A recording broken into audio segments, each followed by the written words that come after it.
Hey y'all, thanks for tuning back into Chickanic. I hope everybody's having a great week. Don't go anywhere because today we are turning some of this trash into treasure. Now, before we take all of these mowers to the recycling center, we like to go through every single one of them and see what's still good on them. I mean, a lot of these units still have either a good engine with a bad body or a bad engine with a good body, and we could, take two and make one mower out of them. So today we're gonna go through some of our junk pile and see what we can find to put together, and I already have my eyes set.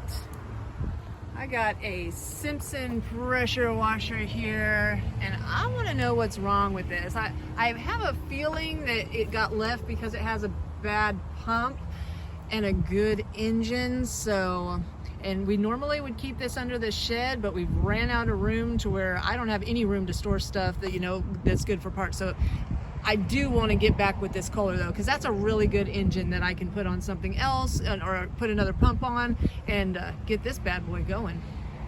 All right, so I'm pretty sure that this had a good engine with a bad pump on it, and the Simpson pumps are super expensive. And I probably wasn't able to find an aftermarket for it. So the customer decided that they didn't want to fix it. I'm gonna go ahead and throw some spray down in it and see if it pops off, because it has been sitting out here for, I know, at least 6 months, and I'm probably gonna have to go through the carburetor and clean the tank, but let's see if it will fire up.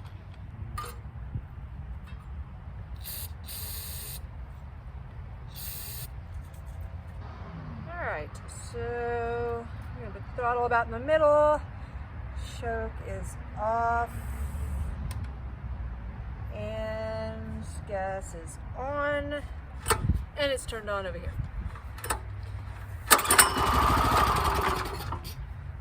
Well, it popped off, so it does have potential. We're gonna go ahead and clean everything up and see about this pump.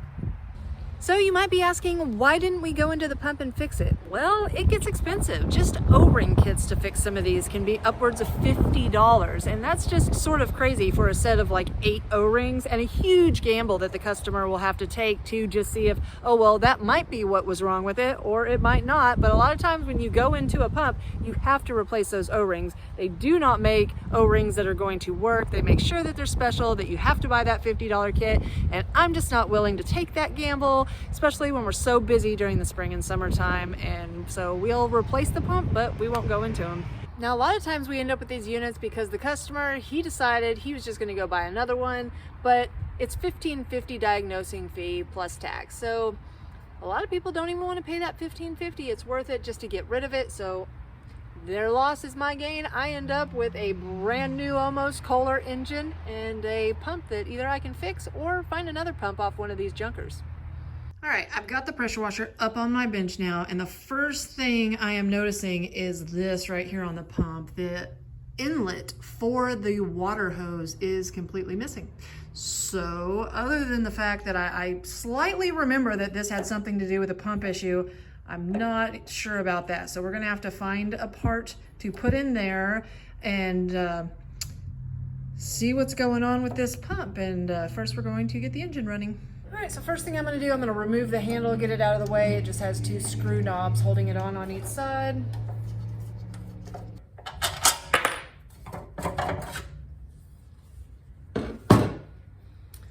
Next, we're gonna remove the 4 bolts holding the pump to the engine. Now, the 4 bolts holding this pump onto this Kohler engine are actually 1/2 inch, which is, imperial, but all of the nuts and bolts on Kohlers are always metric.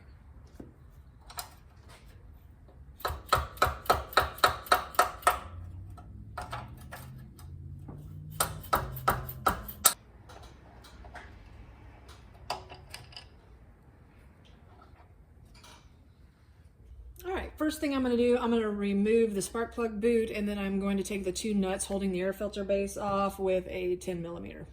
And I know a lot of you have asked about the tools that I use. My straight nut driver is a Wera brand, and I will put a link in the description box below so you can get your own if you like.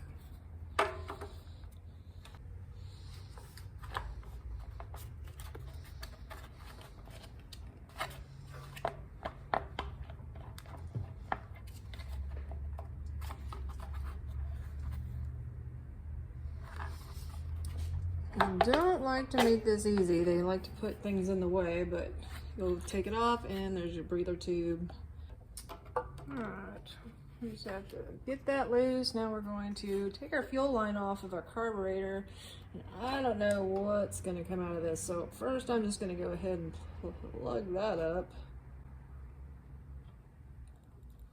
And that had some water in it. So let's go ahead and take the carburetor off and see what's going on inside. We're going to have to remove the throttle linkage. And we're just going to leave them right where they are.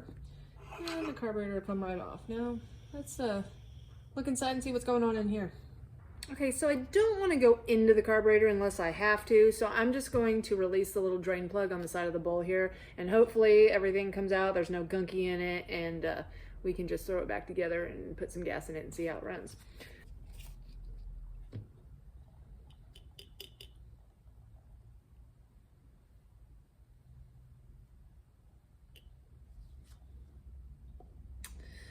It's got a lot of water in it.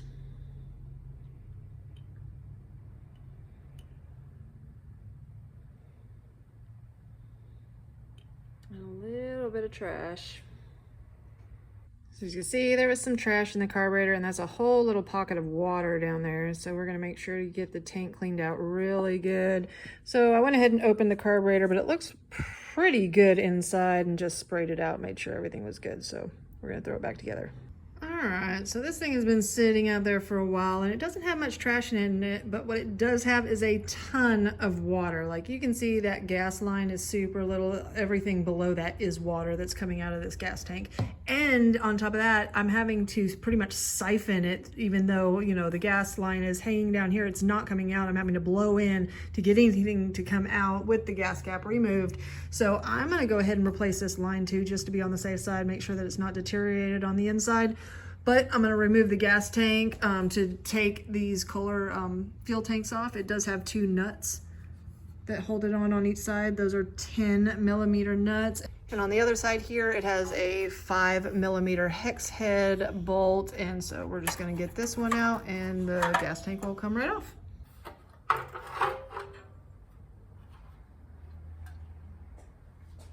So I know what y'all are thinking. Man, that Kohler sure looks like a Honda. Yes, yes it does. All right, so I got the gas tank all cleaned up inside and out. It has zero rust. It looks beautiful inside, but I don't think it was my fuel line, because once I got it off, I could tell the fuel line was pretty much fine. So dug a little deeper and got the filter out of the tank. It screws in right here, and it was actually clogged up. So we got that all cleaned up, and we're gonna put it all back together. Now we're going to put a little bit more thread tape on this to put it back in, make sure it seals good. And when you do, now you're going to be screwing in this way, so you want the thread tape to actually go the opposite way, so whenever you actually screw it in, it doesn't push back on the thread tape, it actually goes with it. So we're screwing in this way, so we need it going backwards. Like that, so that flap goes this way, and when we screw in, it's going with the flap.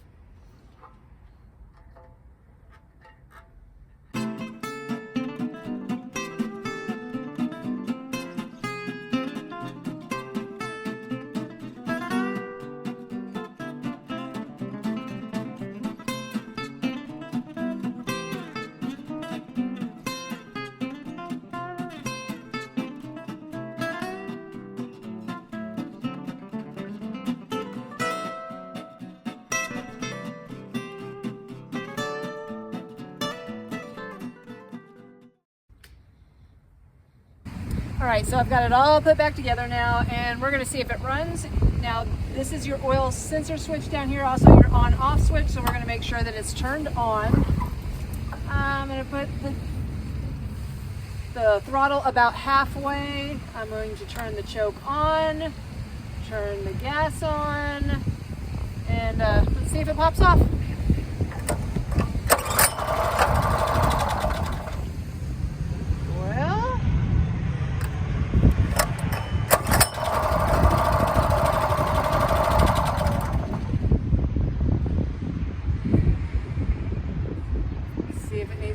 more gas into the carburetor.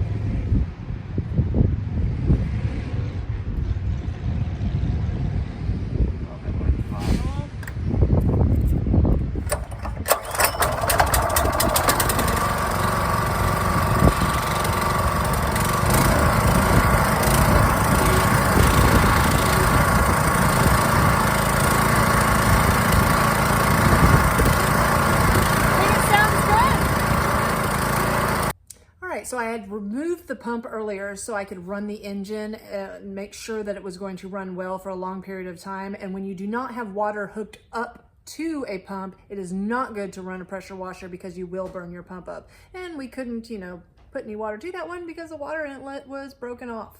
All right, so it's the next day. It was getting dark at the shop, so I brought it on home, but I'm telling you guys, I have about zero faith that this thing's actually gonna work. Let me show you why. So what's that? Well, that is the oil that came out of the pump the second time I changed it.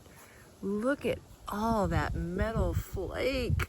Oh, this thing got so hot at some point. There is no way that this thing is gonna be good inside. Okay, so I have the pump back on. We're gonna give it a go, even though I have zero faith that this thing is ever gonna pressure up. But I'd like to see what it does anyways.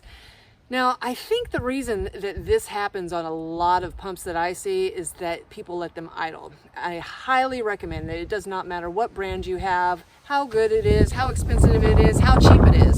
From the second you start your pressure washer to the second you finish, that control, your trigger should be compressed the entire time.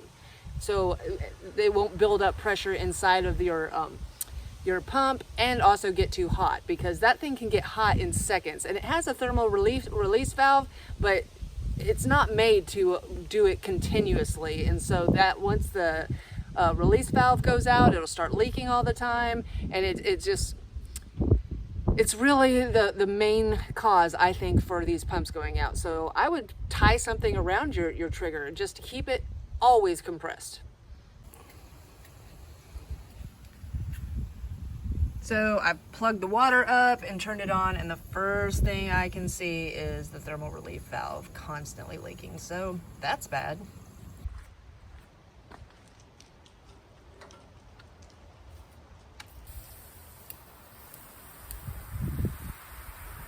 All right, so I've released most of the air that was in my hose, and we're gonna try to start it.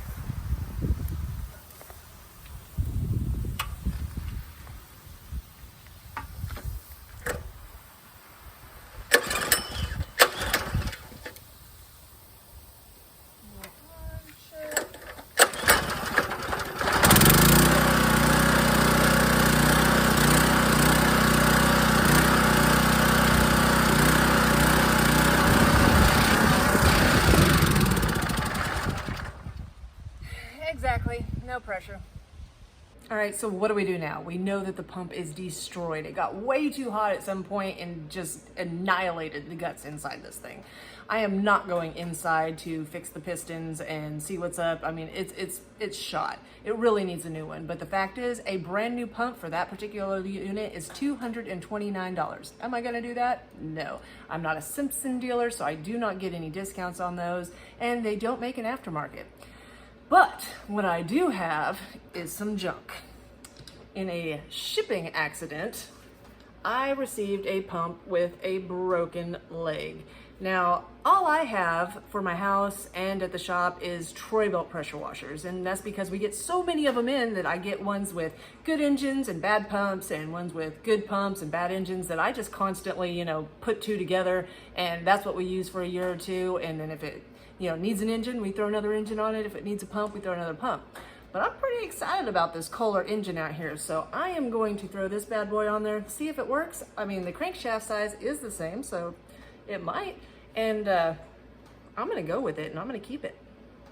All right, we do have the new pump on, and I have full confidence that this is gonna work. I mean, it was a brand new pump just with a broken leg. But I think those 3 are gonna hold just fine, and then since I'm using it and I'm not selling it to anybody, I'm not really worried about it.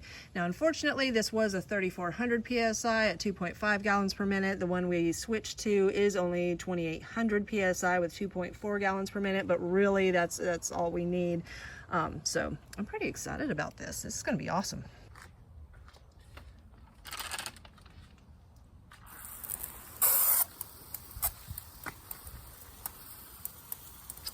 Let's get it started up here. Turn it on. We just had it started a little bit ago, so I'm not sure if I need to choke it. I'm going to try it first without choking it.